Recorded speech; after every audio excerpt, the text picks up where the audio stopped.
So, you're taking a look at the new 2021 Ford Bronco Sport. And if you're excited, that's good, because they're bringing the Bronco nameplate back. This is not the same full-size Bronco that's coming out this summer. This is the Bronco Sport. And what this means is that it is athletic, it is versatile, it's able to carry you on the road just as well as it's able to carry it off-road. If you look around the interior, you can see they do not cut back on quality on this Outer Banks trim.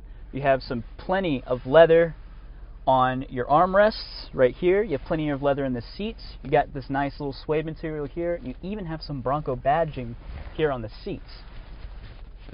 If you look at the infotainment, it has Ford Sync. It is an 8-inch display, which means that you have your phone, you have your navigation, which is really important when you're off-roading.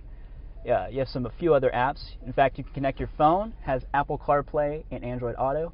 And if you also look at your little controls here, you have dual climate control, you have access to some of your safety features. You also have auto start and stop right here. A few of the safety features that come packed on this Ford Bronco Sport is lane departure. You have lane departure warning. You have standard blind spot monitoring. You have standard auto start stop, and you also have an available adaptive cruise control. So without further ado, let's get into the drive experience. If you notice there, this does not have a traditional gear shift. This has a little knob gear shift that Ford has been accompanying into all of their vehicles, from the higher Ford trucks to even the lower, smaller size vehicles such as the Ford Bronco Sport. In fact, they have the same mechanism on the Shelby GT500 with its dual clutch automatic transmission. And speaking of transmissions, this comes with an 8-speed automatic transmission geared to a 1.5 liter EcoBoost engine. It is turbocharged, and it gives you about 185 horsepower, which is honestly a good balance of fuel efficiency and power, which is perfect for all of those off-road adventures that you plan on doing in this thing.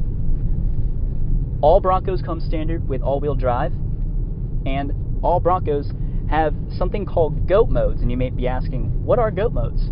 Well, GOAT modes are 5 different driving modes, which is Sport, Slippery, Sand, Eco, and Normal. I'm currently driving around in Normal, and what this will do is, depending on your driving situation, it'll change up the throttle, the braking, and even some of the differential.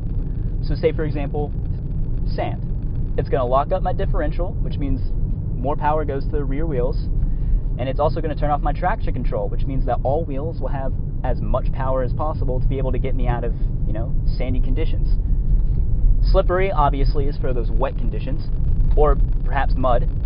What this will do, it'll give you a little bit more grip. Sport is for whenever you need to really get up on the throttle and really get going. This will shorten your throttle response, and it will also tighten up your steering so you have some better handling. And Normal, of course, as implied, it's just normal cruising around.